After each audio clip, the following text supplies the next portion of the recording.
Hi. Unfortunately, we had to cancel the talk that we had planned for GDC. But we do have some super exciting news about PS5. And who better to bring that to you than the one and only Mark Cerny. Without further ado, over to you, Mark. Thank you, Jim. Today, I want to talk a bit about our goals for the PlayStation 5 hardware and how they influenced the development of the console.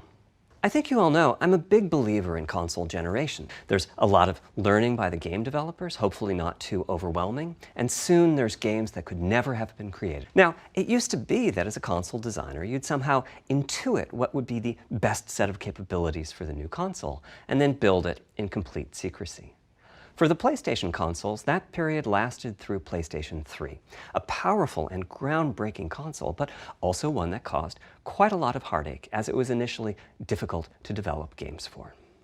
To me, the SSD really is the key to the next generation, and it was the #1 ask from developers for PlayStation 5. That was a discussion we were also having internally. It was clear that the presence of a hard drive in every PlayStation 4 was having a positive impact. A lot of things that would simply have been impossible at Blu-ray disc speeds were now possible. Developers were already banging up against the limits of the hard drive.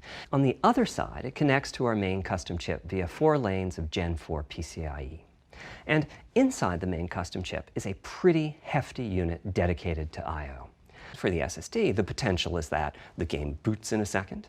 There are no load screens. The game just fades down while loading a half-dozen gigabytes and fades back up again. Pretty cool, right? But for me, this is not the primary reason to change from a hard drive to an SSD.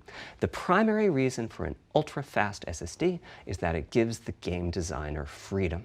I think almost all of us in the room have experienced this, maybe in different ways. Say we're making an adventure game and we have 2 rich environments where we each want enough textures and models to fill memory, which you can do as long as you have a long staircase or elevator ride or a windy corridor where you can ditch the old assets. If your purpose in adding more storage is to play PlayStation 5 titles, though, ideally you would add to your SSD storage. PlayStation 4 used zlib as its compression format. We decided to use it again on PlayStation 5, but on my 2017 tour of developers, I learned about a new format called from rad. As for the details of the cooling solution, we're saving them for our teardown. I think you'll be quite happy with what the engineering team came up with. So, how fast can we run the GPU and CPU with this strategy? The simplest approach would be to look at the actual temperature of the silicon die and throttle the frequency on that basis. But that won't work. It fails to create a consistent PlayStation 5 experience. It wouldn't do to run a console slower simply because it was in a hot room. Now comes the fun part. We get to see how the development community takes advantage of that feature set. I guess we'll find out soon enough. Thank you for your time today.